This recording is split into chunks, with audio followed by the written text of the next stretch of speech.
Retired U.S. Army General Gregg Martin, today's guest, has become an advocate for mental health awareness since he was diagnosed with bipolar disorder. He knows firsthand the effectiveness of treatments that enable people to be fully engaged in life. He'll share insights about his work and his superpower.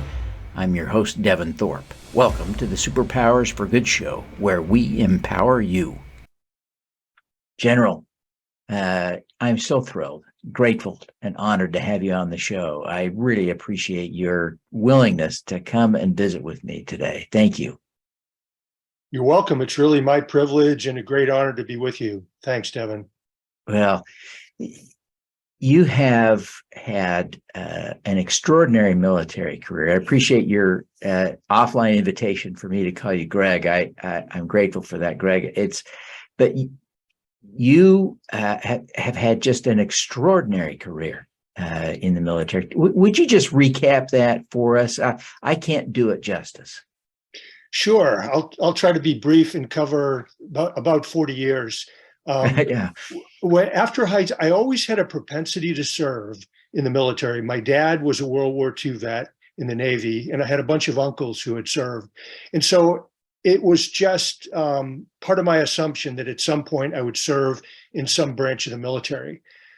I went away to college, University of Maine, after high school, and I was not involved in the military, but there was an extracurricular club that I wanted to join called the Ranger Club, and it was outdoor adventure activity, mountain climbing, whitewater rafting, things like that.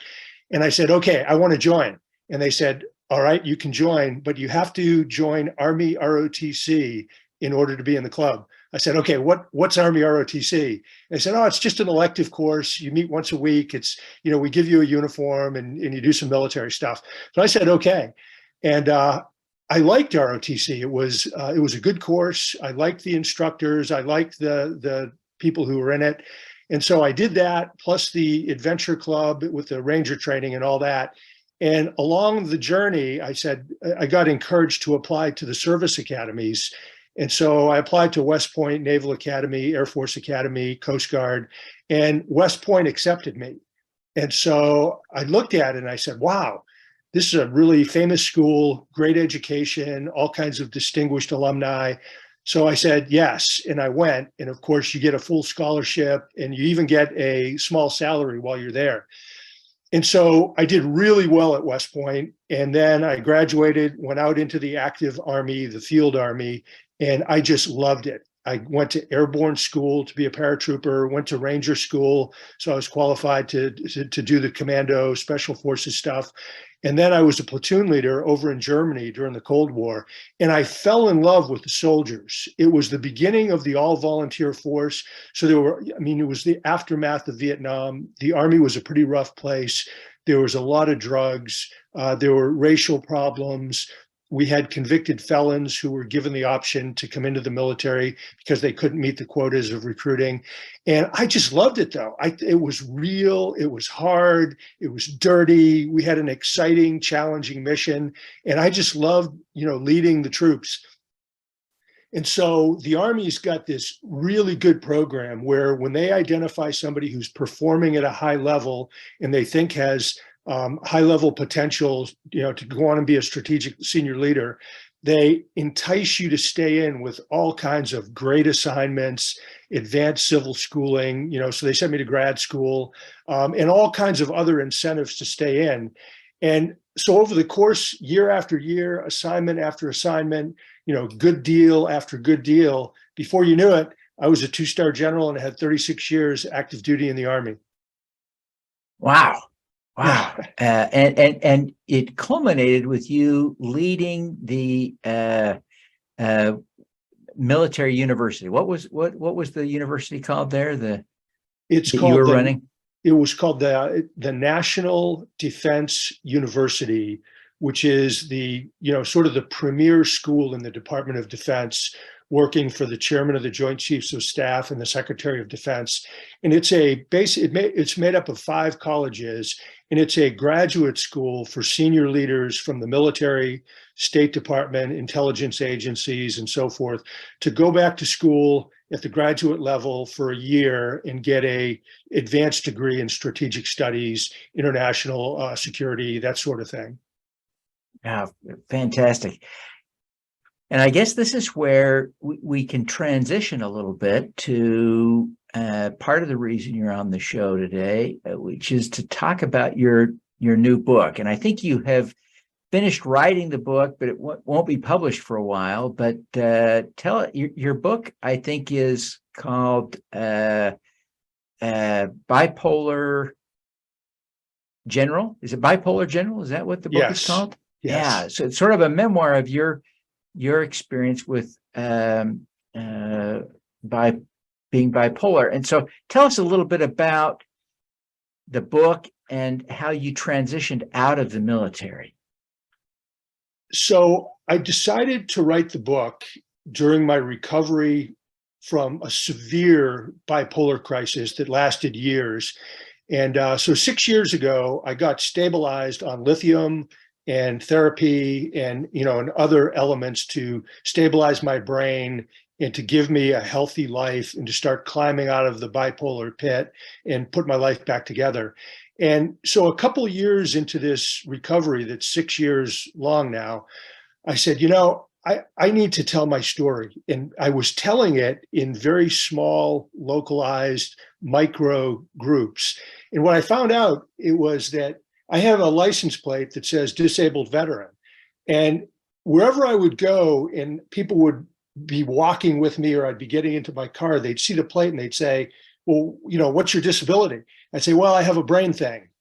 And they would stop and say, well, I have a brain thing too. What's your brain thing? I say bipolar disorder and some PTSD, but mostly bipolar. They'd say, wow, I have been suffering with depression for years, or my husband or wife has bipolar disorder, or their, one of their children or a friend or a colleague or what have you. So as I told my story in short to dozens and dozens of people here in Cocoa Beach, 100% of the people either are afflicted by some sort of mental condition or are affected by it by virtue of their relationship with somebody else. So it's 100%. And yeah. I must have told my story, a few dozen times, and every person said, wow, you should tell this story more often, and you should write an article or write a book. So I started thinking about it. And then at a certain point of 2 or 3 years ago, I got inspired to write a book. And it took me about a year of pretty intense focus to write the manuscript, which came in at about 160,000 words, which is about twice as long as it needs to be for a book that's going to actually be published. And so I wrote the manuscript and started shopping it around with some big publishers, and I really didn't get anywhere.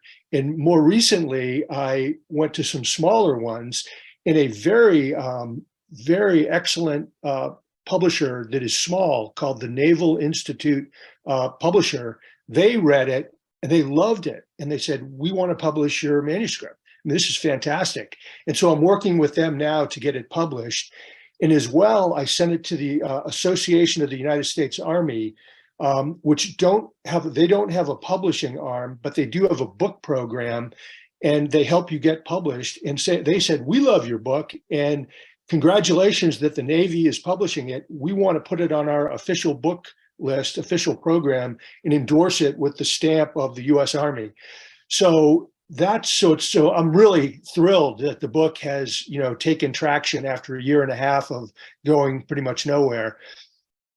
The book is really a memoir of my life. So it's very heavy on the Army experience, because that was my life for my whole adult journey. Sure. And then it's very heavy into bipolar, because as I've somewhat recently discovered, I have actually been living on the bipolar spectrum since I was a teenager.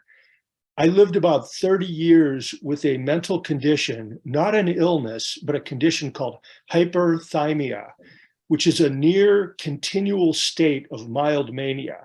And so you get an extra plus up of the chemicals, dopamine, endorphins, and others that gave me overabundant energy, enthusiasm, drive, creativity, problem-solving skills, positivity, all those positive attributes. And it's a benefit if you have it, but the downside is that it puts you at a higher risk of developing real mania and real bipolar disorder. So from teenage years into my 40s, unbeknownst to me, I was inching ever closer to mania. I had extraordinary success in high school at West Point, in my young years in the Army. My service was, very highly rated. I kept getting promoted in bigger jobs. So my service and success from high school through my years as an Army officer were tremendous. But at a certain point, and the Veterans Affairs and the Department of the Army Medical Board, they pegged it at 2003. I was 47 years old, serving in the Iraq War. They believed that that's when my onset of actual bipolar occurred. And the way they explain it is that I have a genetic predisposition for bipolar. So the gene was sitting dormant in my system. And then the intense stress, euphoria, adrenaline, the thrill of being in battle triggered the gene, and I shot into mania. And it was a very high performing mania. I felt like Superman. All those attributes I talked about a minute ago with hyperthermia, they went up. So I was literally like, I was a colonel, brigade commander, leading thousands of troops in combat. And I was a superstar. I felt phenomenal. I didn't need any sleep. I could anticipate and see and solve problems on the battlefield before anybody else recognized there was even a problem to be solved. I'd already have the solutions. It'd be moving to the next thing. And so my whole year in Iraq was sort of like that. I didn't find out until 11 years later, when I had gone into full-blown mania, that I had been bipolar for those 11 years. So from Iraq in 2003, over the next 11 years, my bipolar disorder was unknown, undetected, unrecognized, undiagnosed. But I kept going into higher levels of mania, lower levels of depression. Then I started developing psychosis, which is a combination of delusions. And mine were mostly paranoid delusions that people were out to get me, and then hallucinations, which are just seeing things that aren't real. And that went on for 11 years until 2014, when I was at the National Defense University. I essentially rocketed into full-blown mania.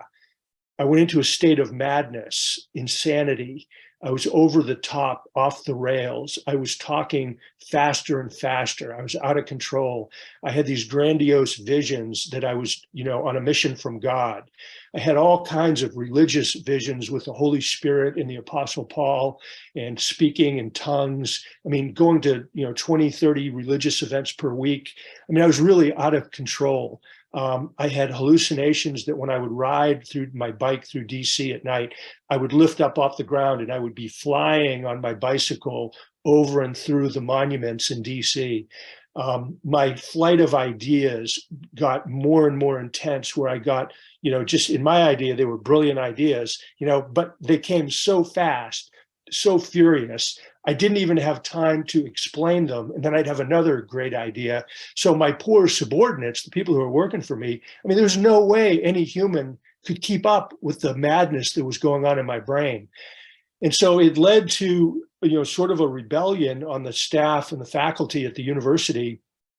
And it's really hard to have that difficult talk with the boss, who's a general, to say, hey, General Martin, we think you have lost it and you have some sort of mental illness. But what they did, which was equally as effective, is they started writing anonymous complaints to my boss, who was the chairman of the Joint Chiefs of Staff. And after he got, dozens of these, he did a series of assessments that came to the conclusion that I needed to go. He didn't know what the problem was, but he knew there was a serious problem that was hurting his university. and there was really undermining confidence in me. And the chairman, General Dempsey, I'd worked for him 4 times. We were very good friends, wonderful boss. He made the decision to remove me from command, gave me the choice, resign or be fired by 5 o'clock today. And then he gave me a command order to go see a psychiatrist and get an evaluation. Unfortunately, they misdiagnosed me 3 times that month. July 2014, I was diagnosed fit for duty, nothing wrong, while I was in a raging state of mania. But 4 months later, after I crashed into crippling depression, I was properly diagnosed in November of 2014 with bipolar disorder type 1, which is characterized by mainly high-level mania and very serious depression, compared to bipolar 2, which is much lower levels of mania and much more depression. So then I went into bipolar hell with crippling depression, terrifying psychosis. The mania went away, and for 2 years, I was really in a fight for my life. Until finally, September of 2016, I got on the right medications and the right program to begin my journey of recovery. So that's it in a nutshell. Yeah, it's painful to hear, and I can relate. I don't want our conversation to become about me, but at some level, I want you to appreciate that I feel your pain. I started thinking about suicide when I was 20 years old. And it wasn't until I was approaching my 40s that I thought that might not be normal. I didn't realize that everybody didn't think about how they would kill themselves all the time. Yet that's what I was doing. So for the last 20 years, I've spent time trying to manage that, overcome that, cope with that.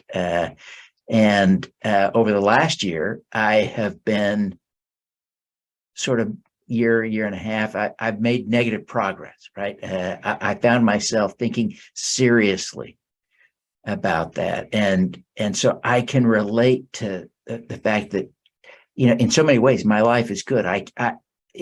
It's right. It's in there. It's not a function of good person, bad person. It's a function of something wrong with the brain. And I don't understand it nearly like you're coming to understand your disease. But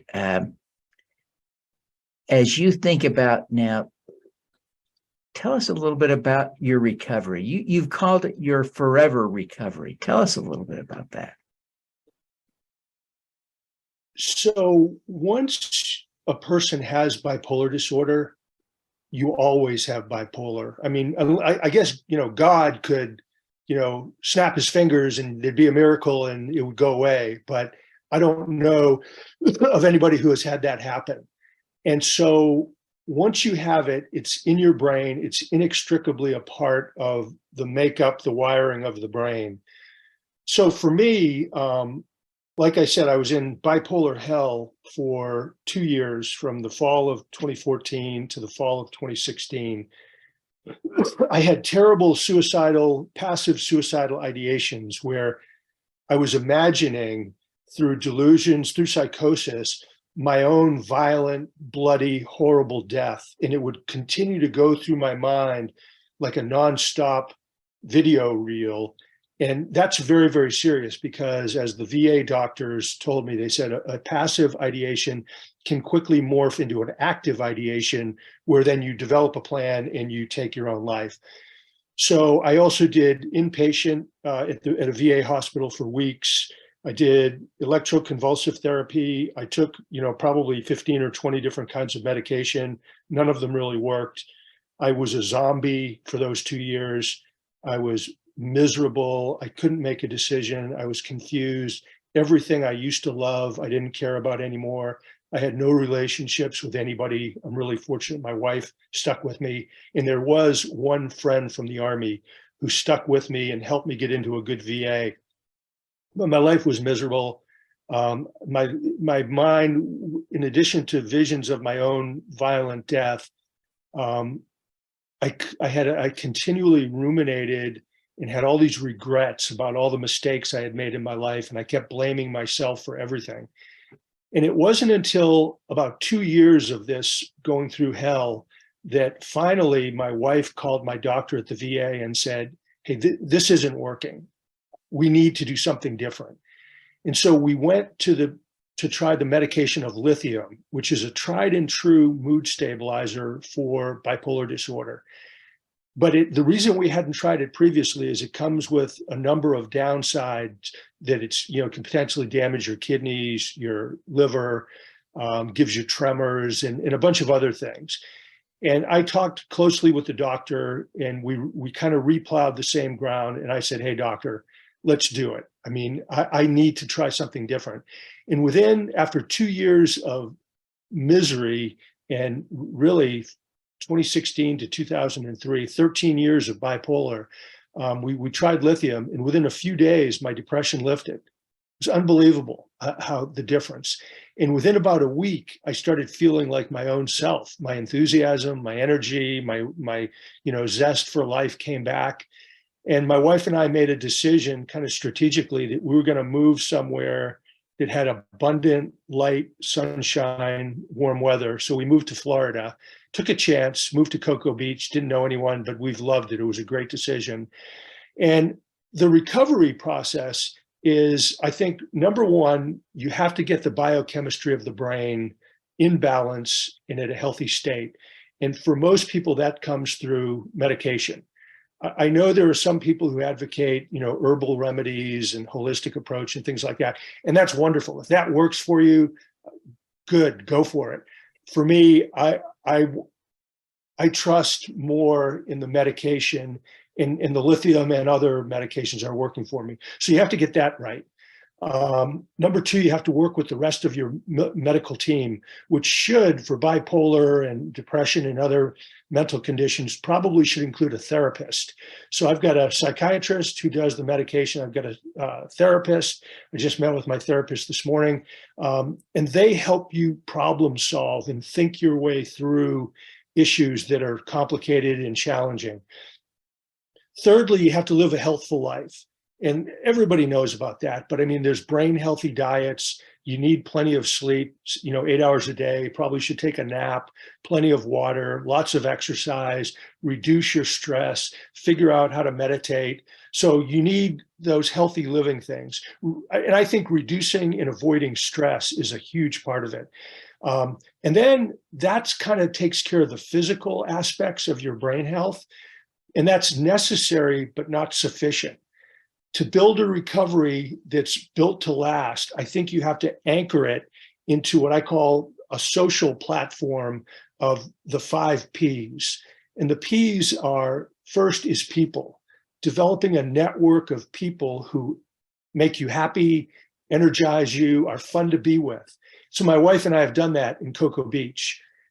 You need to pick a good place that makes you happy, that's safe, that enables you to do the things that inspire you and, again, bring joy. So people, place, then purpose. You have to have a purpose. For me, as an Army guy, the first question you ask as an Army officer, wherever you walk into, it's like, okay, what's the mission? What's the mission? What are we doing to achieve the mission? And that's basically your purpose. And so for me, my mission has become sharing my bipolar story to help stop the stigma and save lives. And I focus on stigma because stigma is the single biggest, most powerful barrier that keeps people from getting the medical help and the professional treatment they need to be healthy. So those are the first 3 Ps, but there's 2 others. One is perseverance. And the idea of perseverance, you have to have the will to succeed, to not give up. Recovery from a serious mental illness like depression or bipolar is not easy. It's hard. And there are going to be relapses, and you're going to stumble and fall. And then you have to, between yourself and your team, you have to be able to pick yourself up and learn from it and keep moving forward. And then the 5th P is what I call presence. And it's kind of this idea of being able to get outside of your own head. Don't be a prisoner of your own thinking and prejudices and possibly inaccurate thinking. So be able to get outside your own head, take a deep breath, think about your own thinking, and develop a perspective that helps you to go on in a healthy manner. So the 5 Ps, so healthful living, and then people, place, purpose, perseverance, and presence. That's the key to, I think, the key to recovery. And I actually wrote I got an article published in Psychiatric Times that basically lays that out. And it never ends. It's a forever recovery, or, to use the military metaphor, it's a forever war. It's one of these wars that you get yourself into and you can't really ever get out of it. It may change and morph, but it's still the war with bipolar. Yeah. I can't tell you how much your message resonates. You talk about recovery requiring that healthy living and the 5 Ps. It just resonates so thoroughly as being right and helpful and good and true. And I hadn't been quite as organized around doing those things, trying to do that to improve my mental health situation. So I appreciate you sharing that and being so sort of ahead of me on the curve and being able to bring that insight. You've had an extraordinary career, and your new career as a mental health advocate, as an author, as a speaker.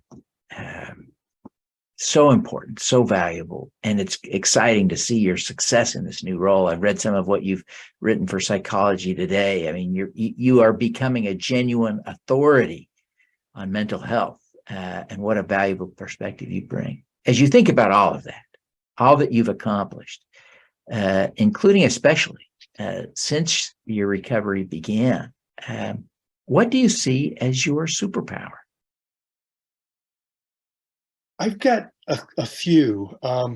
First off, I've always had the superpower to accomplish hard things, really hard, challenging things. I mean, I was able to do it in high school with sports and leadership, then at West Point, and then for, decades out in the Army. Just having the motivation, the perseverance, the willpower to, fight through adversity and challenge and achieve important things. And whether it was, making it through West Point, graduating from Army Ranger School, running marathons, graduating, getting advanced degrees from MIT, I think that's a big superpower for me. I think, going back to the 5 Ps, I've had kind of an innate ability to always be able to develop really positive, productive, fun relationships with people, whether, again, high school, college, out in the Army, now in Cocoa Beach with my gym friends and my dancing friends. Being able to connect with people, become friends. My wife and I have a slogan: we try to make a friend and be a friend every day. Meet somebody new, say hello, and then develop a deeper relationship with somebody we're already friends with. But I think this ability to network and connect with people is a superpower, and it gives me strength. And then I'm really happy that other people kind of feed off of me and my energy.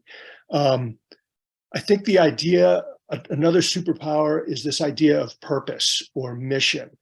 Being able to figure out, okay, who am I? Where am I? What's the situation? And my situation today with the bipolar purpose is way different than it was as an Army officer leading soldiers in war. But I have an ability to figure out and focus and craft out an important, challenging mission that I can throw myself all in and make a difference.